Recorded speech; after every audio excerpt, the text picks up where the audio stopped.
Olá, pessoal. Bom dia a todos e a todas. Sejam todos bem-vindos e bem-vindas. Eu me chamo Joelson e estarei auxiliando vocês aqui nesta sessão que trará discussões voltadas à linha temática Interlocuções, Literatura Portuguesa e outros campos de saber. Estarei auxiliando os bastidores, o coordenador desta sessão, que será o professor Paulo Alberto da Silva Salles, e qualquer necessidade ou dúvida que vocês possuírem, estarei atendendo vocês via chat, tudo bem? Informo também que neste momento a gravação já está acontecendo e, se me permitem, eu sugiro que vocês ativem a câmera de vocês para que a gente possa manter um relacionamento melhor no decorrer das apresentações. Essa sessão terá duração de até 2 horas e, para os trabalhos submetidos, nós teremos até 30 minutos para a apresentação deles, onde eu estarei cronometrando e avisando a vocês quando estiver faltando 5 minutos. O tempo restante ele vai ser utilizado, para as discussões que vocês irão fazer logo após as apresentações. Gostaria, desde já, de dar as boas-vindas a vocês e uma ótima apresentação. E agora eu passo a palavra para o professor Paulo. Seja muito bem-vindo, professor. Fique à vontade. Bom dia a todos que nos assistem, agora às 10 horas. Vou mediar essa mesa 4, poéticas, nós temos 3 trabalhos que vão ser apresentados aqui hoje. Um de autoria da professora, eu nunca sei como pronuncio, perguntei até aí da aula se era Paola, se era Paula, ela falou que era Paula. Então deve ser Paula, né? Depois você me corrige. Sobre Fernando Pessoa, Narciso ou Antinarciso, professor da USP. Depois, em sequência, o trabalho da Camila Marchioro, acho que pronuncia também assim, né? Fantasmas da Febre, a poesia de Camilo Peçanha, a fenomenologia de Edmund Husserl, e depois, em sequência, o trabalho do Rodrigo Michel Araújo, Universidade do Porto, Teixeira de Pascoais, do metafísico como intimidade com o físico.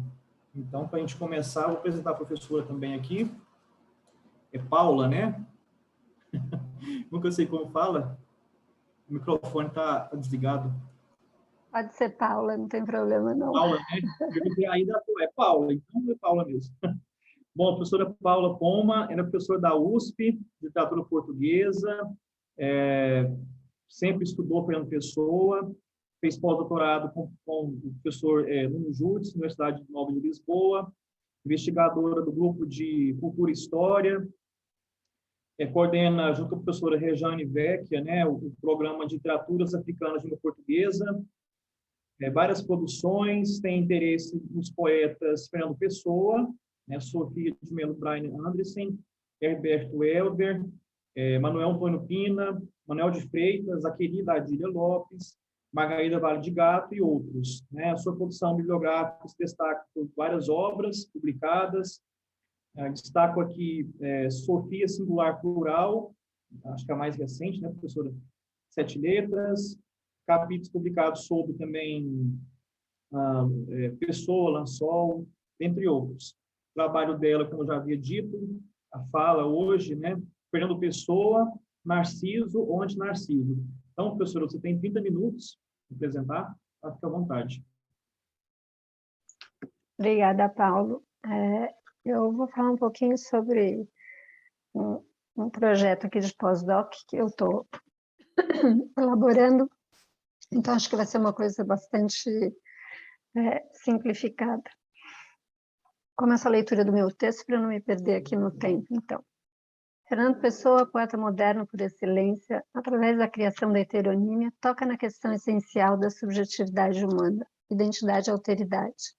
No seu caso, exemplar e expandido, a flutuação entre os dois termos recebe uma gama imensa de explicações, indo das mais comuns, como a tendência na infância de criar amigos imaginários, Chevalier de Pá, Capitão Thibaut, passando por uma formulação de ordem psiquiátrica. Não sei se sou simplesmente histérico, se sou propriamente um histeroneurastênico. Até a explanação dos desdobramentos do sujeito poético que se apoia na teoria dos gêneros literários, ou seja, a sua condição de poeta dramático se justifica pela capacidade de outrar-se em poesia, o que lhe garante esse lugar incontornável. Esse jogo tão bem cantado pelo autor projeta-o para um lugar de incompletude, falta, fragmentação. Cindido, Pessoa, se divide, desdobra em outros eus, Caeiro, Reis, Campos e o semi-heterônimo Bernardo Soares. Há milhões de outros, né? Mas estou levando em consideração aqueles que realmente Pessoa denominou como heterônimo e semi-heterônimo. E a cisão não fica por aí, transcende a estrutura heteronímica e passa a funcionar também como tema poético em cada um de seus heterônimos, o que significa que ela deixa de ser uma questão formal e literária, se revela como constituinte do sujeito poético e simbolicamente da subjetividade humana. Portanto, a identidade ou centralidade do eu passa a ser questionada à exaustão, e a crença numa possível inteireza religiosa, filosófica, psíquica, corporal, destituída de verdade. O verso de quem é o olhar que espreita por meus olhos talvez explicite este lugar de desconhecimento do sujeito, lugar que pressupõe uma origem especular, seja da relação do próprio eu com ele mesmo, seja da sua relação com o outro. Por isso a importância da imagem do espelho na obra do autor. Até aqui eu não falei novidade nenhuma, né? O que me interessa aqui nesse trabalho é pensar a imagem do espelho, que é uma recorrência na obra de Pessoa, e comparar essa imagem com algumas teorias do Lacan. Num de seus fragmentos em prosa, Pessoa afirma: não sei quem sou, que alma tenho. Quando falo com sinceridade, não sei com que sinceridade falo. Sou variamente outro do que um eu, que não sei se existe, se é esses outros. Sinto crenças que não tenho, elevam-me ânsias que repudio. A minha perpétua atenção sobre mim, perpetuamente me aponta traições de alma, um caráter que talvez eu não tenha, nem ela julga que eu tenho. Sinto-me múltiplo. Sou como um quarto com inúmeros espelhos fantásticos que torcem para reflexões falsas de uma única anterior realidade que não está em nenhuma e está em todas. Como o panteísta se sente a árvore e até a flor, eu sinto-me vários seres, sinto-me viver vidas alheias em mim, incompletamente, como se o meu ser participasse de todos os homens, incompletamente de cada, por uma suma de não-eus sintetizados num eu postiço. Este trecho pode ser lido ao menos em duas chaves. A primeira como estratégia literária, indicando a capacidade do sujeito de se colocar no lugar do outro através do processo de imaginação e de criação, tipicamente do teatro, do romance, mas que a pessoa transfere para a poesia. A segunda caracteriza a condição psíquica do sujeito, que coloca sua centralidade em dúvida, porque é projetada sempre para fora, no lugar do outro. Esse exercício de projeção que obriga o apagamento do eu e a diversidade dos desejos levam-no ao processo de fragmentação simbolizado pela imagem do quarto de espelhos. Se levarmos em conta que o narcisismo e o complexo de Édipo são estruturantes da subjetividade humana, ou seja, do eu, a imagem do espelho é central para pensarmos no processo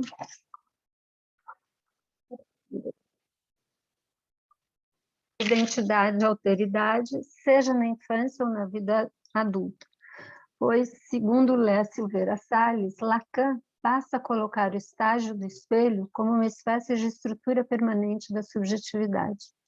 Neste caso, Pessoa transcende a dualidade proposta por Lacan e, se para o psicanalista, a imagem, cito Lacan, a imagem primeira jamais pode constituir um reflexo fiel, porque há a inversão do campo visual, a partir do qual o que era direita torna-se esquerda e vice-versa. O que pensar da imagem elaborada pelo poeta ao se colocar como um quarto, espaço da intimidade e da interioridade, rodeado por espelhos? A multiplicidade refletida a qual se refere o poeta é feita de sucessivas distorções à suposta imagem única de uma anterior realidade. Os vários espelhos são fantásticos, invertem, alongam e achatam a imagem, remetendo inicialmente o leitor ao universo infantil. Na sequência, os reflexos são torcidos e falsos, distanciando cada vez mais o sujeito da sua suposta realidade, que não está em nenhuma e está em todas. Ou seja, cria-se um movimento de alteridade no qual a identidade real do sujeito se cinge. É essa cisão que lhe permite sentir-se incompleto e simultaneamente múltiplo, uma suma de não-eus sintetizados num eu postiço. Multiplicidade que se revela como negação, não-eu, e insinceridade, eu postiço. Como disse anteriormente, a cisão pode ser lida como um tema forjado literariamente, mas também como constitutivo do narcisismo primário de Pessoa. Lendo no viés psicanalítico, pode-se dizer que a sua imagem construída na infância, agora eu vou citar um outro psicanalista, Ernesto Davidovich, matriz, então, construída na infância, né? A ideia da infância é a matriz de toda possível unidade subjetiva. Agora, essa matriz revela um sujeito ameaçado de fragmentação, de desaparecimento da unidade, isto é, de morte, sendo necessário um constante investimento e um constante esforço para a sua manutenção. A manutenção é que o psicanalista está falando é justamente a manutenção desse eu aí, subjetivo que se cria na infância. Ou seja, sem a construção narcísica, a noção identitária fica falha, adoece. O seu heterônimo Álvares de Campos parece sofrer da mesma fragilidade, como mostram duas imagens presentes no poema Lisboa Revisitada, 1926. Vou citar o poema. Vou citar um trechinho do poema. Outra vez te revejo, cidade da minha infância pavorosamente perdida. Cidade triste e alegre, outra vez sonho aqui. Eu? Mas sou eu mesmo que aqui vivi, aqui voltei, aqui tornei a voltar e a voltar, e aqui de novo tornei a voltar? Ou somos todos o eu que aqui estive, aqui estiveram, uma série de contas entes ligadas por um fio memória, uma série de sonhos de mim, de alguém de fora de mim? O poema coloca em discussão os desejos do sujeito poético em constante movência, e o abalo que ele sofre ao retornar à cidade de Lisboa e não reconhecer mais nem a si próprio nem a ela. Nessa estrofe, o verso de abertura, que se repete nas 4 estrofes subsequentes, determina um movimento de repetição através do uso do advérbio de modo outra e do verbo revejo. Quer dizer, esse verso, outra vez te revejo, que aparece, né, 5 vezes como abertura de estrofes, ele é interessante não só porque ele se repete, mas porque as palavras, né, outra já é uma repetição, e rever, né, revejo já é uma repetição de ver. Então, ele intensifica ao máximo essa ideia de voltar novamente à cidade. Mas onde antes havia um processo de identificação, sujeito, cidade, há apenas estranhamento, cidade da minha infância pavorosamente perdida, induzindo-o a questionar a instância do eu. Dividido entre aquele que viveu em Lisboa e aquele que agora retorna à cidade, o poeta parece desdobrar-se a cada volta. Voltei, tornei a voltar, de novo tornei a voltar, para revelar a distância que o separa deste eu anterior. Num processo similar ao de Fernando Pessoa, com a diferença de que o primeiro se apresenta de certa forma estático, ou seja, fala no tempo e espaço do aqui e do agora, Campos faz um jogo entre passado e presente e transita subjetivamente entre espaços outros. Porém, nos dois casos, a suposta unidade manifesta-se como alteridade, isto é, o espelhamento no ortônimo cria um eu postiço formado de não-eus, e no heterônimo, contas entes ligadas por um fio memória. Ambas as imagens revelam a instabilidade da instância eu, e no caso de Campos, o final do poema mostra o seu esfacelamento. Cito o poema. Outra vez te revejo, mas ai, a mim não me revejo. Partiu-se o espelho mágico em que me revi idêntico. Em cada fragmento fatídico, vejo só um bocado de mim, um bocado de ti e de mim.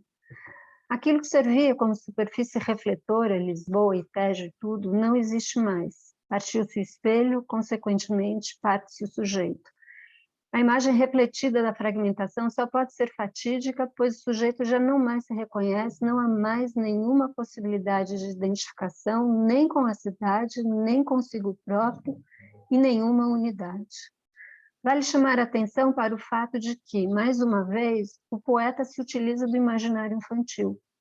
Se o primeiro espelho é fantástico, altera todos os corpos ali refletidos, este é mágico, ou seja, tem o poder de refletir todos os tempos e predizer o futuro ou revelar o passado. A escolha de espelhos que presidem ludicamente o universo infantil e que não angustiam a criança, visto seu processo de identificação já estar assegurado, em Campos parece intensificar a angústia e forjar o apagamento do eu. Ou seja, podemos arriscar e dizer que a imagem do corpo despedaçado, que busca a sua totalidade por antecipação, como afirma Lacan, parece ter fracassado em Campos.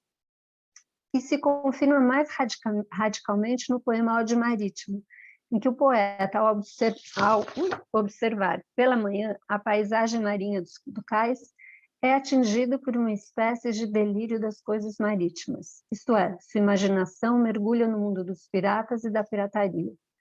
Interessa aqui a perceber a violência da fragmentação e o modo como seu corpo é erotizado. Vou citar um trechinho da Ode Marítimo.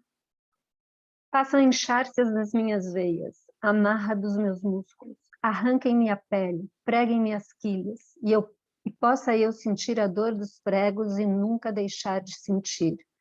Façam do meu coração uma flâmula de almirante na hora da guerra dos velhos navios. Calquem aos pés nos convéses meus olhos arrancados. Quebrem-me os ossos de encontros amuradas. Fustiguem-me atado aos mastros. Fustiguem-me. A todos os ventos de todas as latitudes e longitudes, derramem meu sangue sobre as águas arremessadas que atravessam um navio tombadilho de lado a lado nas vascas bravas das tormentas. De modo imperativo, Campos pede que os piratas transformem no seu corpo, veias, músculos, pele, coração, olhos, ossos, sangue, no corpo do navio. Cada parte desmembrada revela uma zona erógena que se quer sempre tratada com violência e dor. E possa eu sentir a dor dos pregos e nunca deixar de sentir. E também alude a um desejo escondido de alcançar a totalidade do navio, já que as partes se dispersam em toda a sua estrutura, gerando uma certa ilusão de completude e pertencimento.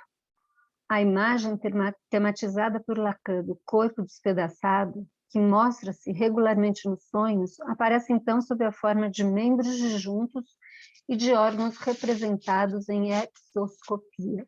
Aqui se faz presente. Mas no caso de Campos não se trata de sonhos, e sim de um delírio imaginativo causado pela sua capacidade infinita de subjetivar e imaginar o mundo e as coisas do mundo. E nesse delírio, a agressividade e o despedaçamento se unem para também projetar o desejo masoquista de ser possuído. Calcado, fustigado e quebrado, este corpo desejante reivindica para si uma posição claramente homossexual. Ter o meu corpo passivo, a mulher, todas as mulheres que foram violadas, mortas, feridas, rasgadas pelos piratas.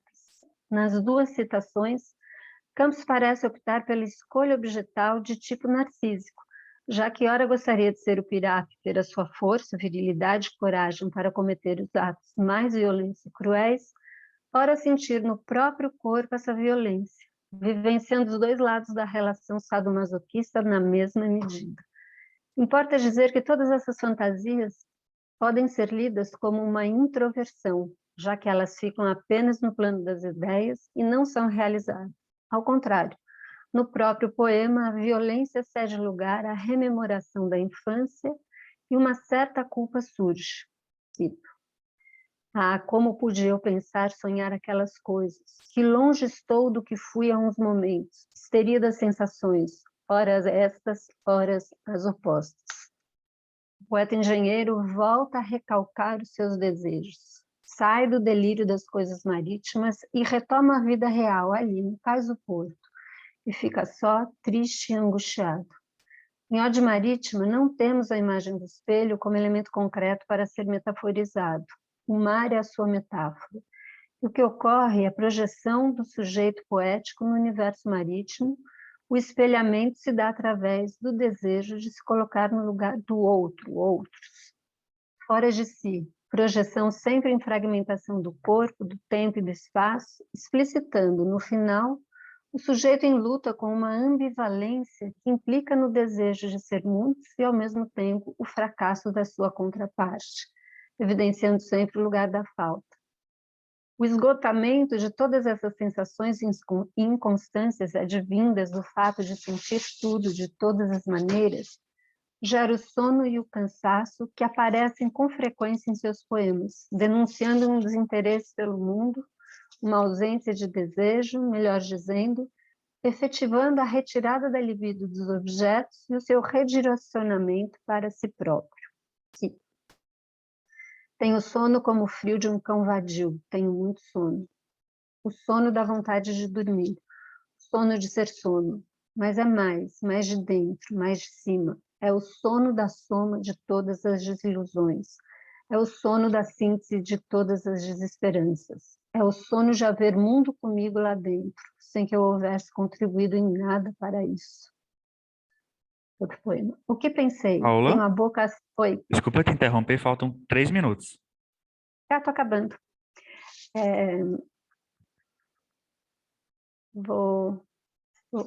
Falta 2 paginhas.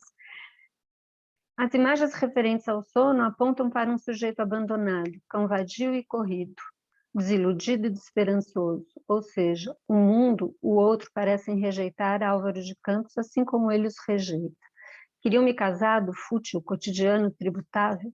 Nessa dupla negação, a única saída é voltar-se para si próprio e dormir. Segundo Freud, de modo semelhante à doença, o estado do sono também significa uma retração narcísica das posições da libido para a própria pessoa, mas precisamente para o desejo de dormir. Narcisicamente, Álvaro de Campos se desloca do mundo, se volta cada vez mais para dentro de si. O furor inicial que contamina os seus primeiros poemas, a experiência da alteridade que se quer como algo a ser vivido intensamente, e o que o faz viver tudo de todas as maneiras, vão perdendo a tenacidade e ele se sente a cada novo instante instaurado na própria falta. Pessoa sem ter o passado delirante de Campos, e nem mesmo a sua agressividade, também vive essa retração narcísica. Ah, como o sono é a verdade, é a única hora suave é de adormecer. Que é feito de tudo, que fiz eu de mim? Deixa-me dormir, dormir, dormir. Parece que o desejo de dormir no ortônimo é o único que sobrevive. O pacto que se estabelece é com a morte. Sua textura vem colada ao silêncio, ao cansaço, criando um apagamento do sujeito em vida. Agora a alteridade de pessoa sucumbe a tantos desdobramentos. Abismo de ser muitos, noite minha, encruzilhada do meu vasto ser. Quem quero que seja eu? Quem me entrever do que fui? Treva anônima e mesquinha. Na quadratura poética, Pessoa e Campos são aqueles que mais sematizaram em seus poemas a instância do eu como lugar de radicalidade extremada que transita entre o seu completo desdobramento e sua total rarefação. Essa situação coloca em dúvida a função da imago, que, segundo Lacan, deve estabelecer uma relação do organismo com sua realidade, ou, como se costuma dizer, do mundo interno com o ambiente. Se a ideia de identificar, ou melhor, integrar imagem-corpo é central para a constituição da unidade do sujeito, ortônimo e heterônimo recusam essa condição, pois o modo como refletem é sempre fractal, e em cada um de seus matizes é possível encontrar ora o outro, que se concebe como gênio, ora aquele que se vê como um cão vadio, entre outras tantas variações. Contudo, este caminho os leva ao descentramento do eu, que culmina com o seu apagamento. No lugar do eu não há mais nada, resto vazio. Transitando em ser narciso, antinarciso, sado, masoquista, agressivo, abúlico, 1000, ambos representam uma espécie de dialética negativa da subjetividade moderna, sem síntese possível. Obrigada. Obrigado, Paula, pela sua fala. Vou ter algumas coisas aqui, muito interessante essa leitura. Depois, se tiver comentário, perguntas, vocês podem colocar aqui no chat, né? Depois a gente pode ver. A Camila entrou na sala, Camila Marchioro? Acho que não, Ainda né? não, professor. Sim. Então, vamos passar para o Rodrigo, né? Já está aqui também, Rodrigo Michel Araújo. Bom, o Rodrigo, ele é doutor em filosofia da Faculdade de Letras, Universidade do Porto, e foi professor substituto da Universidade Federal de Sergipe e da Universidade Federal de Grande Dourados, Mato Grosso do Sul. Atualmente, ele é investigador, colaborador do grupo Raízes e Horizontes da Filosofia e da Cultura em Portugal, ligado ao Instituto de Filosofia da Universidade do Porto e membro do CIMEP, Centro Internacional e Multidisciplinar de Estudos Épicos, o GT Épica, Filosofia e Religião, ligado à Universidade Federal de Sergipe. Tem experiência em letras, com ênfase em literatura brasileira, portuguesa, e atua principalmente nos temas poesia do século XX, silêncio, morte, Teixeira de Pascoais, Gêneros Literários, Diálogos entre Filosofia e Literatura.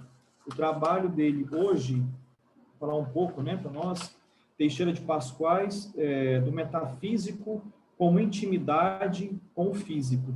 Então, Rodrigo, com você a palavra, tá? 30 minutos. Muito bom dia a todos. Obrigado, professor Paulo. Obrigado, professora Paula, pela presença. Gostei muito da organização dessa mesa, falar sobre Pascoais, justamente após Fernando Pessoa. Acho que são dois poetas muito instigantes e muito inspiradores do século XX da literatura portuguesa, sem dúvida. Meu trabalho, essa exposição que eu vou apresentar agora para vocês é apenas uma pequena síntese de algumas meditações que eu vim tendo ao longo da minha pesquisa sobre o Teixeira de Pascoais, nesses últimos 5 anos, em que vivi no Porto para investigar sua obra, e vou falar sobre o metafísico como intimidade com o físico, que eu acho, a meu ver, é mesmo uma das linhas mais definidoras do pensamento desse autor. Portanto, eu vou passar aqui a leitura do meu texto, que eu estruturei em 2 partes. Se falhar alguma coisa, podem falar. Tomo a primeira parte da minha exposição, que se chama Quando a Alma se Afina ao Tom da Natureza. Tomo como ponto de partida uma colocação de Santana Dionísio, um crítico literário, no ensaio O Espírito de Pascoais, publicado na revista Seara Nova, na edição de 1954, que diz o seguinte: a grandeza de Pascoais está no seu delírio. A frase funciona como uma boa introdução a esse poeta que levou até as últimas consequências o poder imaginativo e imagético da sua poesia, permeada de sombras, luz, névoas, lágrimas e espectros personificados. Em 5 décadas de atividade literária, seja no verso ou na prosa, Teixeira de Pascoais deu voz, cor e forma às aparições que se transformam em duplos, mas também as imagens da natureza percebida e experienciada. Delírio, para Pascoais, tem 2 significados fundamentais. O primeiro diz respeito ao processo criativo do autor, pois a imaginação é sempre criativa. É ela a responsável pela materialização dos diversos fantasmas, sombras e personagens inanimados. É o caso de O Doido e a Morte, uma obra de 1913, onde o protagonista, um doido, personifica a morte, seu duplo, envolvendo-se em um longo diálogo que beira o erótico. Eu só consigo ver, um brevíssimo parênteses, só consigo ver um análogo dessa obra em Hilda Hilst, que é uma outra autora que também tem uma relação muito sexual com a morte. Isso é muito raro de se ver na literatura. O Doido e a Morte, em que o doido personifica a morte, seu duplo envolvendo-se em um longo diálogo que beira o erótico, buscando trazer a quimérica morte para o centro mesmo da vida. O segundo significado diz respeito à quebra de fronteiras entre sonho e realidade, fazendo da sua obra um constante devaneio poético, pois o que nela está em causa é um sonhar acordado, perceptível em vários versos. E aqui é uma parte muito interessante, porque quem gosta de Clarice Lispector se sente muito à vontade para fazer esse tipo de diálogo entre esses 2 autores. Nesta primeira parte da minha exposição, eu quero tratar da questão da imaginação como uma abertura à nossa problemática de uma confusão harmônica com o físico pelo metafísico. Essa mesma imaginação que também funciona como um dispositivo de que o poeta se vale para sondar as entranhas da vida, como diz o próprio sujeito poético Maranos, da obra Maranos, de 1911, nos seguintes versos, cito Pascoais: fragilidade vã, quero sondar as entranhas da vida, a treva imensa onde tudo se gera, fecha aspas. Imaginação que valoriza o silêncio, o grande interlocutor de Pascoais e cristalizado na linguagem, no espaço e no tempo.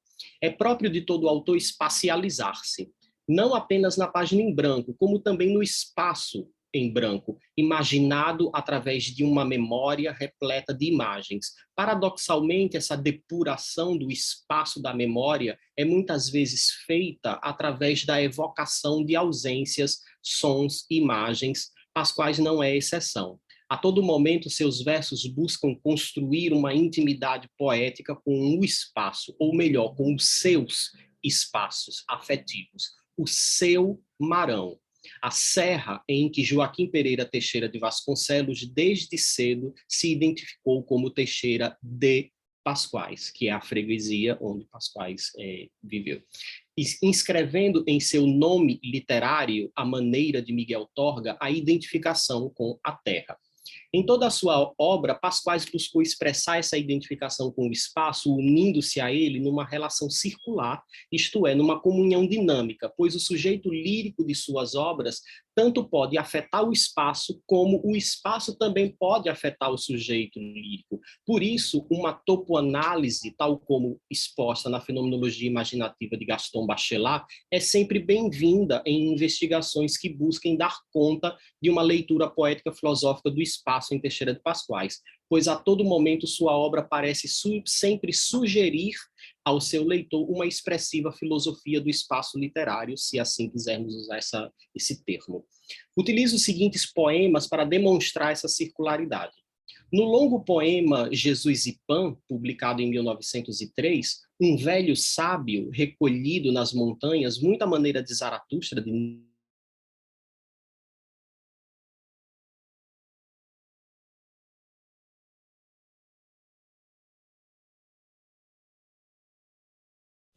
Rodrigo? Sim. Travou. Pronto, voltou agora, sua apresentação.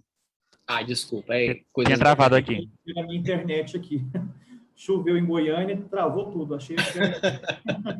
Acontece. No longo poema Jesus e Pan, de 1903, né, como eu citei, né, se eu chorava, também uma árvore chorava, diz o verso do Jesus e Pan. Já na obra de estreia, Sempre, de 1898, eu tomo essa obra como de estreia. Pascoais publicou um poema em 1895 chamado Embriões, mas ele próprio quis apagar. Então, a gente, na Fortuna Crítica de Pascoais, toma Sempre como obra de estreia de 1898. Lemos o seguinte verso no poema Meditando. Abro aspas. Sempre que choro, o branco nevoeiro as árvores apaga. Fecho aspas. Na estrofe seguinte desse mesmo poema de Sempre, o sujeito poético tenta refletir sobre essa ânsia por desdobrar-se no físico. Para evitar confusão na passagem de uma nomenclatura para outra, eu utilizarei o verbete físico, no sentido mesmo que Pascoais entendeu como a physis grega, né? Essa coisa viva e pulsante e dotada de alma que nos circunda. Cito a estrofe da continuação do poema Meditando. Abro aspas. Que estranha simpatia me prende às coisas da natura. A minha dor cantando é luz, minha alegria incendeia a noturna sombra escura e vejo a intimidade. Fecho aspas. Esse sentimento de estranha simpatia com as coisas da natura, desde sempre a vimos, seja na poesia ou na filosofia. Por exemplo, o rio que inspirou Heráclito, o vento, as folhas caídas de outono, que são constantemente fotografadas pelas lentes verbais de tantos haicaístas pelo mundo afora, inspirados no silêncio calmo das águas, só então perturbado pelo salto da rã, visto e pressentido pelo clássico haikai de Matsuo Basho, no século XVII, no Japão. Ao longo do tempo, a literatura acabou por tornar-se, digamos, uma via privilegiada para um contato mais íntimo com aquilo que entendemos por natureza. Muitos autores não se limitaram a tematizá-la, mas, sobretudo, estabeleceram um elo com um meio cujo resultado sempre implica numa metamorfose, uma transformação onde não há barreiras entre sujeito e objeto. Enfim, pensamos em autores que foram porta-vozes do sentimento da natureza, fazendo de sua obra o canto desses elementos. E não só. Tantos foram os poetas que pintaram equifrasticamente a natureza, reforçando essas relações tão velhas entre poesia e pintura. O físico, em Pascoais, é completante e, ao mesmo tempo, contemplante e, ao mesmo tempo, contemplado.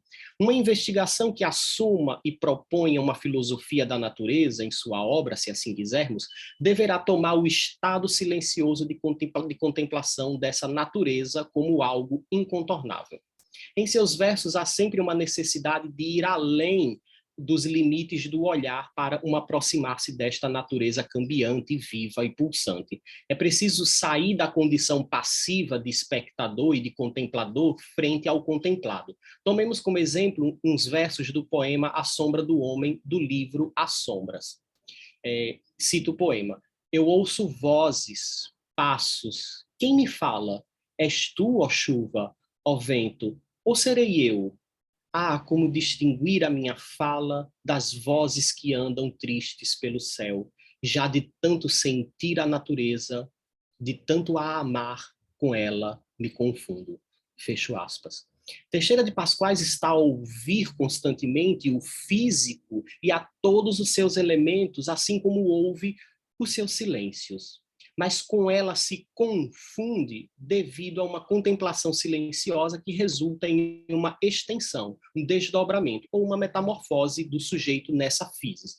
No poema Em Oração, da segunda obra de poesia de Pascoais, Terra Proibida, de 1900, lemos os seguintes versos, cito Pascoais. No inverno, quando chove e o silêncio lá fora é de gelar, eu sinto, além de mim, fantasmas a rezar. Fecha aspas.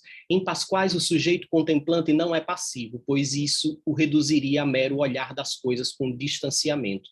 A ideia de natureza em Pascoais está expressa na relação ver, ouvir, sentir. Uma tricotomia essencial encontrada pelo nosso poeta para desconstruir um tipo de espectador passivo da natureza e alcançar um chegar a ser, ou seja, uma união com essa natureza. Este sujeito que se confunde com a natureza torna-se natureza, o que naturalmente impõe ao texto de Pascoais um desafio, uma espécie de exercício do pensamento intuitivo no centro da lógica. É na prosa O Bailado, publicado em 1921, que encontramos um exemplo melhor deste tipo de espectador ativo. Vejamos a seguinte passagem que poderia interessar a qualquer estudioso em teorias do duplo. Abro aspas para Pascoais. Essas figuras, espectros de mim próprio, mostrá-las é mostrar-me. Essa frase também funcionaria muito bem para qualquer obra do Mário Cláudio, por exemplo, e tantos outros autores. No entanto, em Pascoais, é sempre difícil precisar até onde vai esse espectador. Em relação a esse outro metamorfoseado, não sabemos precisar se o duplo, que é um espectro do seu criador, ou se é o criador um espectro do seu duplo. Vejamos ainda outra passagem do Bailado. Abro aspas. O corpo é uma exteriorização do espectro, e o espectro uma exteriorização, uma interiorização do corpo. O espectro e o corpo representam o mesmo ser. Fecho aspas. Em O Bailado, encontramos uma síntese daquilo que Pascoais escreveu em sua poesia até então. Aqui, a questão fantasmagórica é interpretada como um duplo de si mesmo, mas que é, ao mesmo tempo, o diferente. Adentramos em um palco em que esses duplos são convidados à dança, ao bailado, que requer, ao mesmo tempo, distanciamento e aproximação. A dança requer o toque, o contato íntimo, como requer também a visão, distância. Mas para iniciar esse bailado, é preciso primeiro sentir o silêncio que marca o ritmo. Diz Pascoais no fragmento 15 do Bailado, abro aspas, vestir-me de sombra e sentir o silêncio.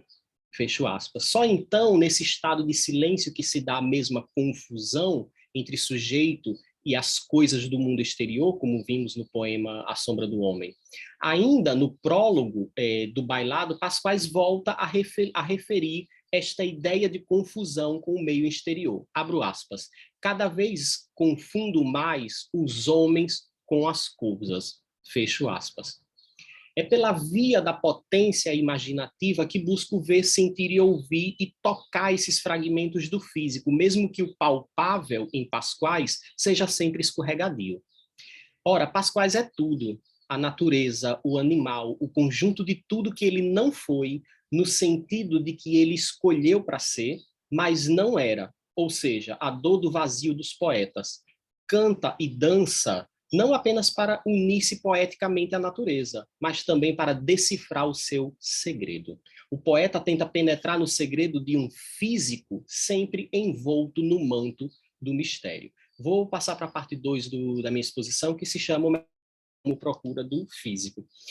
Durante toda a trajetória literária de Pasquais, o nosso russeliano caminhante solitário, faço aqui uma alusão ao caminhante solitário de Rousseau, né, de 1876 a 78, esse caminhante solitário procurou dialogar com o silêncio na tentativa de dialogar com o físico, tentando resolver no tecido textual de sua obra diversas tensões, como a tensão entre o inexprimível e a expressão, a tensão entre o inexpressivo e o inexpressável, ou até a tensão entre o inexpressivo e a sua expressão.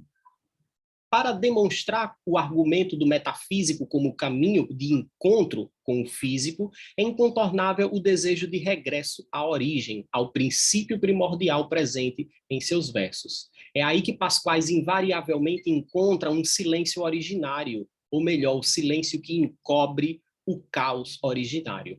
Veja-se o poema A Voz, da obra Cânticos, de 1925. Abro aspas. Do silêncio profundo nasceu aquela voz que fez o mundo. Fecho aspas.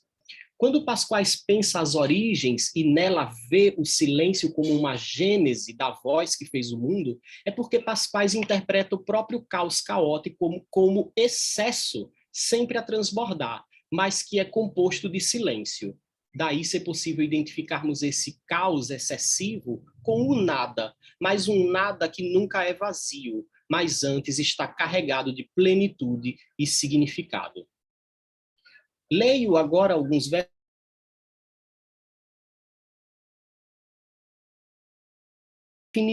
Infinitas distâncias, vácuo imenso. A terra, o frio, horror, silêncio.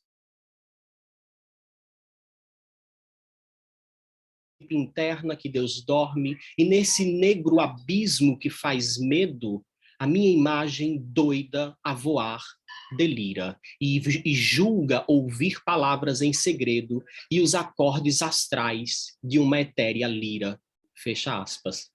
Através da música e do chamamento dos acordes de uma etérea lira, o sujeito poético contempla o abismo, tentando ouvir, não apenas com o órgão ouvido, mas com todo o corpo, umas palavras em segredo, como quem quisesse ouvir o próprio mistério, para assim deixar entrever o seu desejo de regresso ao paraíso. Apenas a título de referência, uma obra memorialística de Pasquais, como uma fábula, Um Advogado e o Poeta, o próprio Pasquais tem passagens que diz que gostaria de ser surdo, tal como Beethoven foi, para ouvir melhor essa natureza e esse princípio originário. No poema, o flerte e o desejo com o metafísico acontece justamente para suprimir essas infinitas distâncias do verso 1, pressentidas pelo sujeito poético. Um movimento que, claro, num exame mais detalhado, pode colocar Pasquais ao lado de um Eudoro de Souza, que estruturou uma original teoria do mito no pensamento português, fundamentada numa tríplica relação princípio, homem, mundo, onde a base do triângulo situa-se um aquém, mundo, essa nossa realidade física, um além, horizonte, o metafísico, e na ponta, o princípio, onde toda alma deseja regressar. Em Pasquais, homem e physis, o físico, né, também estão na base de um triângulo, comungando uma partilha poética afiançada na imagem da metamorfose. Mas o desejo de regresso ao princípio, ou ao princípio, né, a ponta superior do triângulo, não pode ser entendido como um destino final em Pasquais. Quanto a isso, destaco uma colocação de Antônio Cândido Franco, um grande intérprete de Teixeira de Pasquais, que diz o seguinte, abro aspas, a poética de Pasquais parte da contemplação das coisas físicas para aceder a um mundo já intrínseco a essas mesmas coisas, de puras energias libertárias. Fecho aspas. Mas ao tentar se desdobrar rumo a um princípio, o sujeito poético de Pasquais invariavelmente humaniza o físico e também todos os seus espectros e duplos criados pela sua potência imaginativa. Transforma-o num corpo nu para, enfim, tirar-lhe o véu e aceder a esse segredo permanentemente indizível que sempre é celebrado pela dança, nunca pelo verbo. Em Maranos, quando o nômade, sujeito e aventureiro, sujeito poético, conversa com as suas aparições, e nessa obra ele conversa com várias aparições. Eleonor, uma figura que sempre aparece no texto de Pasquais, uma pastora, e conversa com a própria saudade, desejando-as. Não quer isto indicar qualquer negação dessa realidade em favor de um metafísico. É uma coisa muito escorregadia no texto de Pasquais. A gente vê tanto desejo, tanta contemplação de coisas metafísicas, que a gente fica induzido a achar que Pasquais é um poeta nihilista, porque está negando essa realidade. Não, é justamente o contrário. Mas justamente o contrário. É preciso desejar o metafísico para poder entender o físico, o seu físico. Quando nessa mesma obra, Maranos, um pastor avista Maranos, errando pelos montes, acompanhamos a seguinte descrição desse sujeito poético chamado Maranos, abro aspas. Maranos tinha o lúcido instinto amanhecente que nas trevas do vácuo se propaga, e num ímpeto cego, fatalmente, atinge a essência mística da vida, o segredo de Deus e do universo, e entre a saudade e o triste pegureiro ondulava a onda rítmica de um verso, ondulação de espírito e harmonia. Fecho aspas. Somos conduzidos a um movimento que vai do físico em direção ao metafísico num primeiro momento e depois, num segundo momento, do metafísico de volta para o físico. Tudo isso numa trama rítmica que se emparceira da fenomenologia rítmica esboçada pelo filósofo luso-brasileiro Lúcio Pinheiro dos Santos, uma teoria identificada e datada da primeira metade do século XX e que se dedicará ao estudo do ritmo na sua relação com a vida, que é a ritmo-análise, que eu propus nessa minha investigação a utilizar como um referencial teórico. Encontrando suas bases teóricas no pensamento de Leonardo Coimbra, que tentou ouvir o ritmo pulsante e vivo expresso nas próprias cordas da existência, Lúcio Pinheiro dos Santos elabora, em 1931, uma teoria muito original do ritmo, que ficará, infelizmente, aos encargos do filósofo francês Gaston Bachelard, para sua leitura e divulgação na obra La Dialectique de la Durée, né, a Dialética da Duração, de 1936. Por quê? Porque, por motivos desconhecidos, a obra de Lúcio se perdeu. Foi queimada ou desaparecida. Do próprio autor, pouquíssimo também se sabe. Seria um fantasma?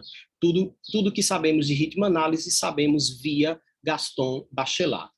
No ensaio A Ritmo-análise, Bachelard estrutura essa teoria pensada por Lúcio, definindo-a como uma fenomenologia rítmica assentada no material, no biológico e no psicológico, sendo este último o plano de fundo que dará mais destaque o filósofo francês. Também em Pasquais estão expressos domínios análogos aos da ritmo-análise, a dimensão biológica do ritmo, observável na natureza, a dimensão psicológica observável no pensamento e a dimensão moral que responde ao dogmatismo com a misericórdia e o desejo de uma infância sempre possível, vivida, mas sobretudo construída desde os longos poemas como Quinta da Paz e A Minha Aldeia, que compõem o primeiro livro sempre, até o memorialístico livro de memórias e uma fábula que eu também já citei aqui.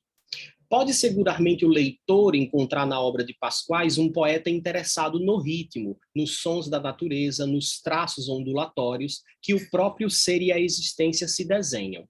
Um poeta interessado na harmonia, não para teorizá-la, mas para estilhaçá-la em toda a sua obra, seja em verso, prosa ou desenho. Ritmo-analisar Pasquais pode nos auxiliar na compreensão das inúmeras conciliações entre os opostos que estruturam a escrita do seu próprio pensamento, muito análogo ao Coincidente Oppositorum de Nicolau de Cusa. Eu vou avançar. Creio ter deixado muitas pontas soltas, e peço desculpas por isso, inevitáveis, mas que quando se trata de uma obra tão múltipla como a de Teixeira de Pasquais. Essas pontas soltas também são condizentes com um autor que deixou inúmeras reticências em versos e em seu pensamento, o que em retórica a gente chama de aposiópeses. Pasquais não se conclui. caminha-se por detrás dessas reticências, caminha-se pelo ritmo do corpo, pelos ritmos da dança e do bailado, pelos ritmos da voz, dos vegetais, das estações, do trabalho campestre, caminha-se sobretudo pelos ritmos do silêncio. Difícil concluir um poeta que escutou, sobretudo, o mais profundo ritmo da natureza, encontrando lá uma matriz harmônica para uma necessária manutenção do universo, para a comunhão dos opostos, de sombra, dia e noite, vida e morte, pois não há espaço em Pasquais para se falar em oposição. Deixo o poeta concluir, citando um trecho do ensaio O Espírito Lusitano ou o Saudosismo, que Pasquais publicou em 1912, no âmbito ainda da revista A Águia, que ele dirigiu. Cito Pasquais para concluir a minha exposição. Só no seio da harmonia se poderá realizar o perfeito casamento da luz e da sombra, da alegria e da tristeza, do beijo e da lágrima, da vida e da morte. A própria harmonia não é a combinação dos contrastes. Fecho aspas. Obrigado. Obrigado, Rodrigo, pela sua apresentação. Notei tanta coisa aqui da sua fala e da Paula que eu fiquei até zonzo aqui, consegui pegar algumas coisas. Pelo que eu vi aqui, a Camila não entrou, né? O host está aí? Isso, professor, não entrou não. Sim. E pelo que eu vi também aqui, não houve perguntas, né? Nem comentários. Isso, até o momento não. Tá, eu vou só pedir, então, assim, eu quero deixar bem livre, né, a conversa da Paula com o Rodrigo. E, assim, tantas coisas interessantes que foram ditas, né, para a gente falar um pouco aqui agora. Então, para começar mesmo essa conversa, eu notei algumas coisas aqui, tanta coisa que tentei acompanhar, interessante, né? Começar, então, com a Paula, o seguinte, ela falou tanta coisa sobre a questão do desejo, né, meu Deus, eu mesmo perdi a anotação aqui. Assim, uma coisa interessante que você falou, Paula, que você puder falar um pouquinho, né, essa questão do espelho que reflete todos os tempos, tempos infantis, essa imagem do corpo despedaçado, e sempre que lembra a infância, né? E depois, estou pensando aqui na escrita do Álvaro de Campos, depois isso vai ser retomado até mesmo pela Adília, né? Pensando em poetas, né, pós-pessoa, né? Você podia falar um pouquinho sobre isso? Eu tentei anotar aqui o que eu fui pegando, porque, né, é tanta coisa interessante que vai sendo falada e a gente não consegue, às vezes, né, precisar o que vai anotar. Eu fui anotando aqui essa coisa meio enigmática da escrita, mas se puder falar isso. E outras coisas também que foram faladas, né? Essa questão do espelho, do desejo. Muito interessante isso. Se eu for responder tudo que você me falou, Paulo, eu não paro de falar. Mas a ideia do espelho, quando você está falando... o Pessoa cita espelho mágico, espelho fantástico, e o Campos, espelho mágico. Quando eu falei da questão dos tempos, eu não tô teorizando o espelho, né? É o funcionamento do espelho mágico. Quando a gente lê Branca de Neve, está ali, né?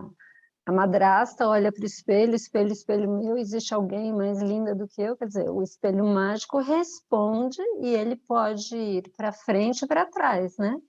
É um espelho que tem a dimensão real do que está no futuro, do que está no presente, do que está no passado. Então, é esse o espelho ao qual eu imagino que o Álvaro de Campos esteja se referindo. No caso do Pessoa, quando ele fala o espelho fantástico, é aqueles espelhos que, quando a gente é criança, a gente vai para aquelas salas e os espelhos alteram completamente a nossa imagem, né? Você fica muito esguio, você fica achatado, você fica gordo, né? Então, é interessante porque ele está falando de uma crise de identidade, crise do sujeito, no fim das contas, e em 2 poemas.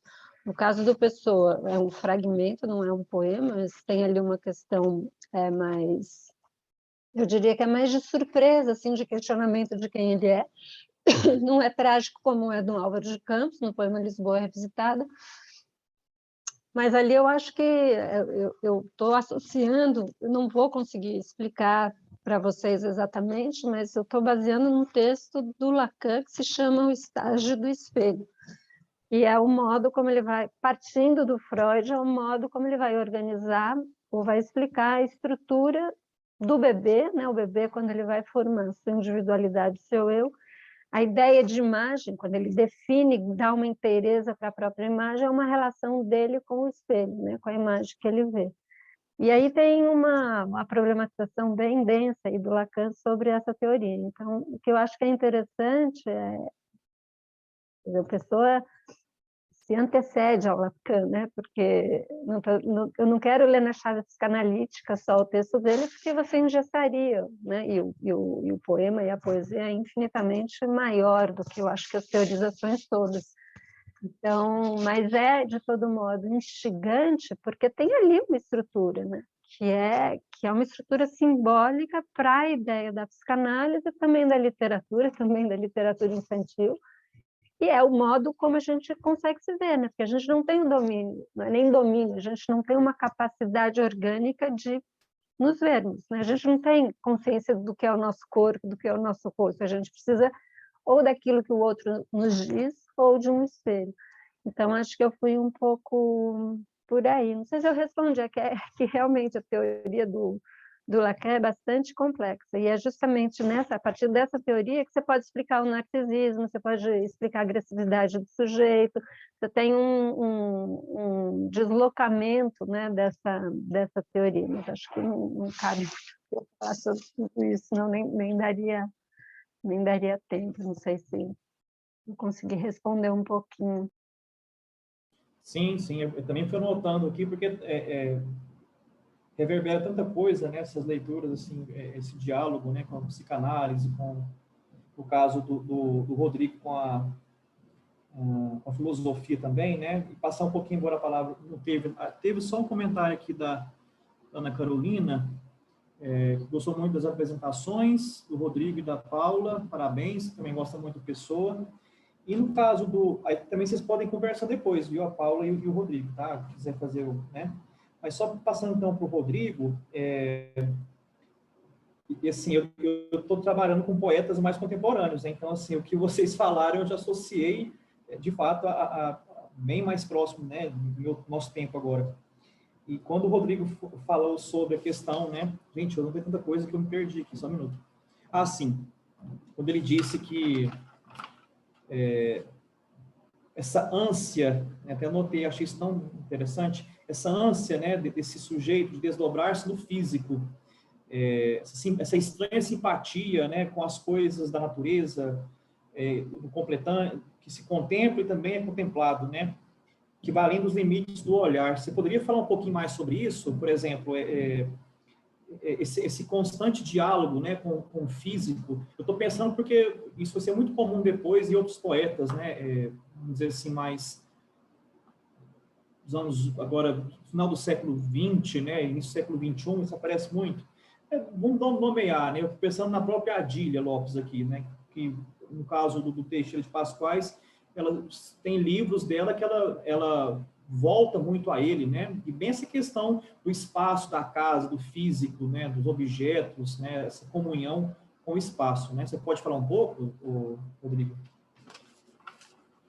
Sim, sim. Essa é uma questão muito interessante, Paulo, porque o Teixeira de Pascoais, em Portugal inteiro, né, ainda hoje, é tido como um autor assim muito esquisito, né? Você pergunta às pessoas em Portugal sobre Teixeira de Pascoais e as pessoas têm essa imagem.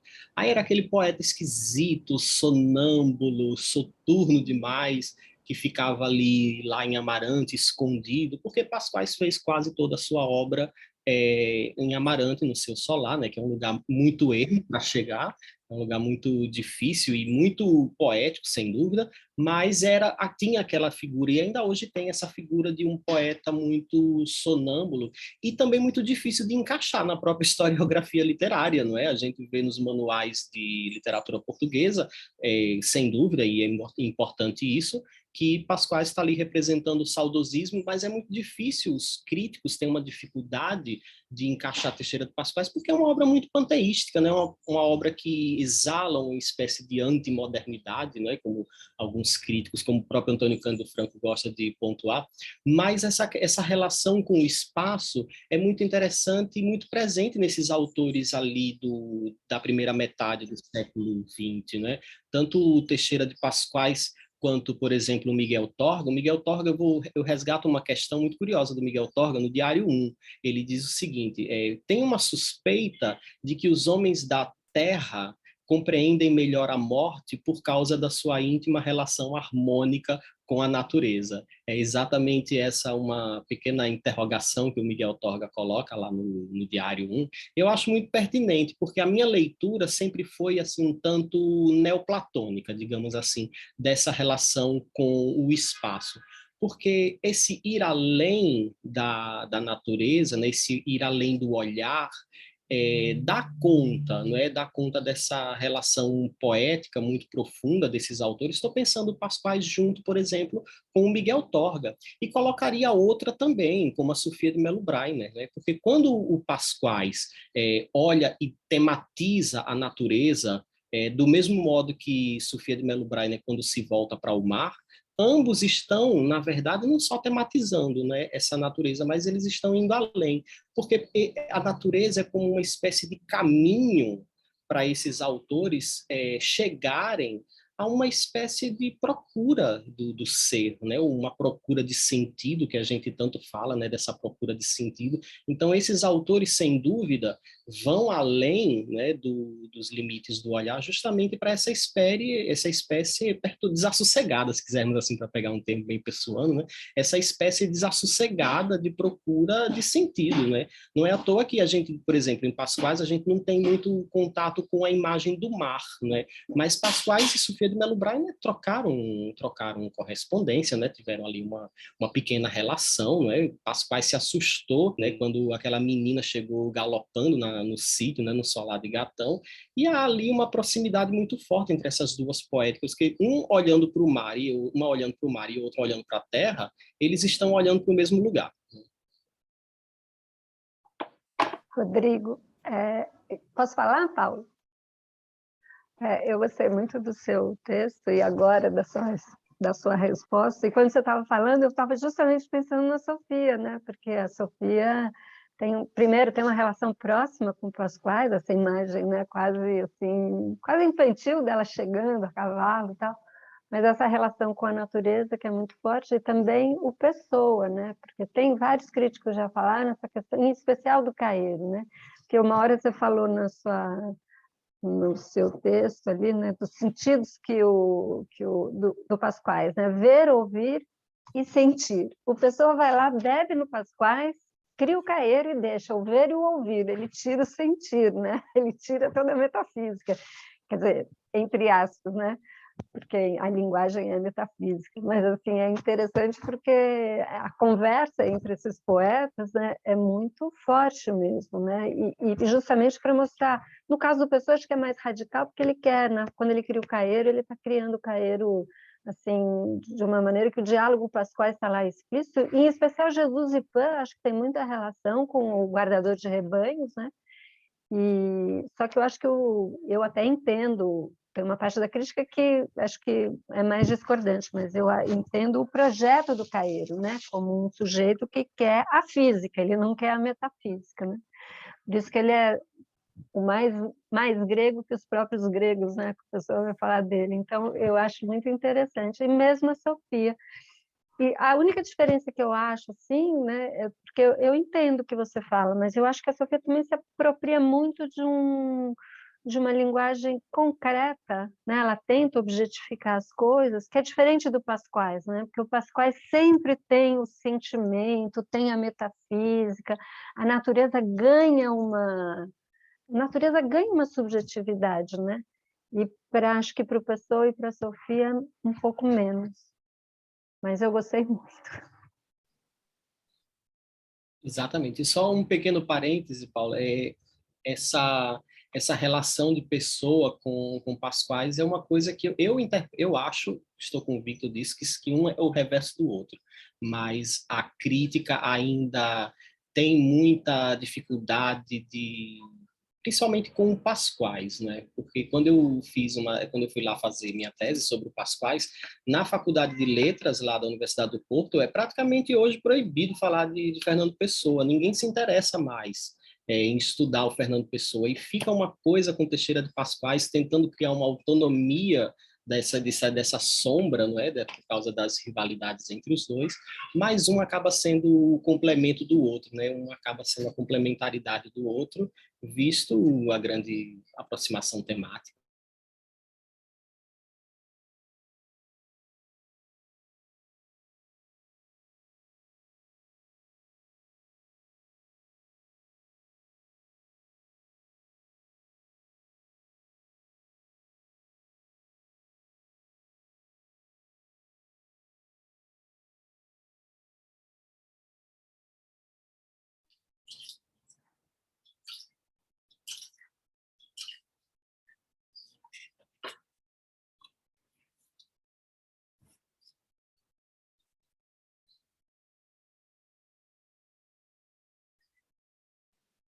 Acho que o Paulo foi embora.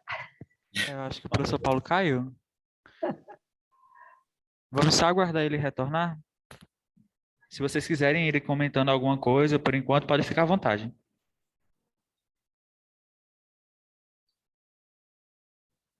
Aí eu quero aproveitar a presença da professora Paula para extrair coisas, porque eu gosto muito do Fernando Pessoa, não tenho força, julgo não ter força para engendrar uma investigação no Pessoa, porque ali é um poço sem fundo, como a gente diz na mística.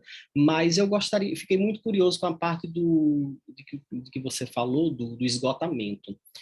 E eu queria saber se na sua pesquisa você ou em alguma parte você considera essa relação do esgotamento, principalmente com a relação do cansaço, que a gente vê no Álvaro de Campos, né? A gente vê sempre o verbete, não é a palavra, o conceito e a imagem de cansaço no Álvaro de Campos, e eu queria ver como é que você vê essa relação do cansaço frente ao esgotamento, né? Porque talvez eu esteja pensando muito na ideia que o Deleuze tem do esgotamento, né? Essa ideia de que ele e o Félix, né, pensaram nessa coisa do esgotado como um ser, né, que está ali no fio da navalha da existência, né? Ou seja, o elo entre o sujeito e a existência é praticamente nulo, né, nesse sujeito esgotado, nesse sujeito fragmentado. E eu queria saber se você considera essa questão, porque você estava falando do psicologismo, né, que é uma vertente que eu gosto muito na leitura do Pessoa, principalmente, por exemplo, o Casais Monteiro, né, e o João Gaspar Simões, que foram muito nessa linha. Então eu queria saber se você passa por isso.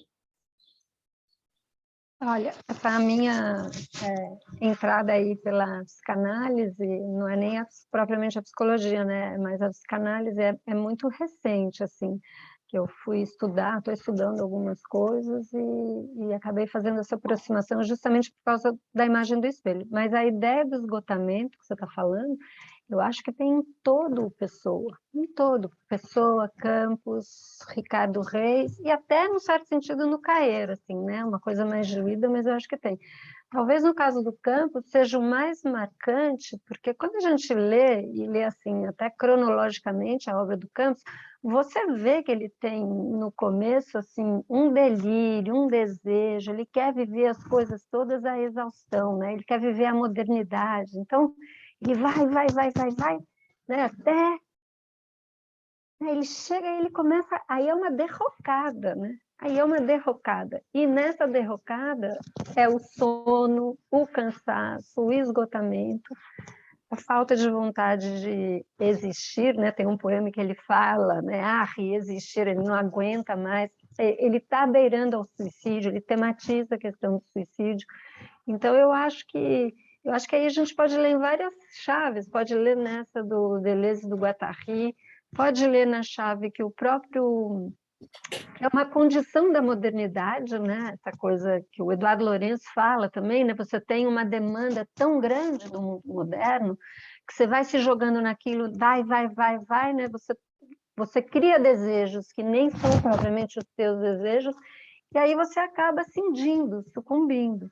Então, eu acho que tem, sim, sem sombra de dúvida, esse esgotamento. E tem essa imagem também dentro da psicanálise, né? Quando você não consegue formular, ou melhor, não é nem formular, né? Criar a sua identidade, quando vem todas essas demandas e você vai aderindo a todas elas, você acaba se esfacelando. E aí eu acho que no campus tem mesmo, né? Engraçado, porque eu acho que quando você lê, porque o pessoal tem isso entranhado, né? Nele. Ele sempre tematiza o sono à noite, mas como ele não tem essa coisa apoteótica que o campus tem, aquilo está lá instaurado. E no campus não, no campus acho que vem mais brutalmente, justamente por conta dessas oposições, né? Como ele fala no trechinho que eu citei aqui da Ode Marítima, é incrível, porque ele entra, o delírio que ele entra é absolutamente violento, né? Violento com o outro, é violento com ele mesmo.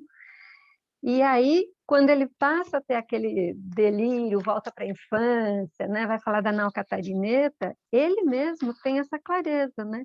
Ele vai dizer... Como é que eu... Deixa eu só achar aqui um pedacinho. Ah, como podia eu pensar, sonhar aquelas coisas, que longe estou do que fui há momentos, histeria das sensações, ora umas, ora opostas. Então, assim, é engraçado que o próprio pessoa cria esse mecanismo, né? E eu acho, sim, tem um esgotamento, acho que é um esgotamento do século XX, que está ali também, né? É do século XX, é da psicanálise, é do eu, e é uma invenção. Eu acho que é tudo, né? A gente pode ler em todas as chaves. Mas eu acho que essa... Também uma coisa que o Eduardo Lourenço fala, né, que a pessoa representa a ontologia negativa. É isso mesmo, não tem saída. Né? Está ali, ele está em meio ao caos, né? E aí não aguenta mais. Tem realmente um esgotamento. Né? Chegou até onde devia, podia, passou e aí não sucumbe realmente. Eu acho que não sei, você que é da filosofia deve ter milhões de outras teorias, né, para pensar isso, né? Mas de modo geral eu acho que é um fracasso que está vinculado à ideia de modernidade também. Né? Não sei se faz sentido, Rodrigo.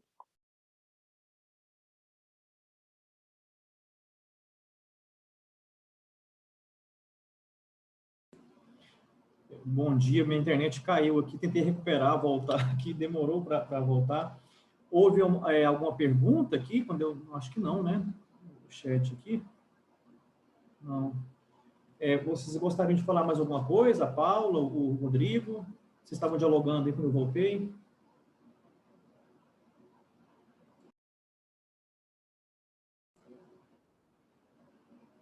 Se não tiver mais nenhuma... Também anotei depois que entrei em contato com os dois, né? Algumas anotações que eu também fiz aqui. Então, se não há mais nenhuma consideração, agradecer então aos dois palestrantes, né? A professora Paula Poma e o Rodrigo Michel Araújo, pelas falas, né? Agradecer também ao Joelisson, é isso, né? Nos ajudou aqui desde o início. E essas coisas acontecem, ao mesmo tempo que você está online, a internet cai, volta e tenta voltar e fica só carregando, e meu Deus, não entra, né? Então é isso, agradecer a todos aqui os que estão nos assistindo, né? E é isso, obrigado, então. Obrigada, Paulo. Obrigada, Rodrigo. Foi um prazer. Obrigado, Helena. Obrigada, Joelis. Por nada, só tenho que agradecer a participação de vocês. Foram falas muito construtivas e que, de certa forma, somou com a pesquisa das outras pessoas que estiveram aqui também. Professor Paulo, muito obrigado pela sua excelente mediação. Professora Paola, professor Rodrigo também, falas construtivas. E eu quero agradecer novamente a participação de vocês, convidar vocês a assistirem o resto da programação de hoje e também da próxima semana, né? Temos mais uma semana de Abraplip aí pela frente. Então, muito obrigado, fiquem bem, se cuidem e até a próxima. Até a próxima, tchau. Até a Tchau, próxima, tchau. abraço, bom dia. Abraço.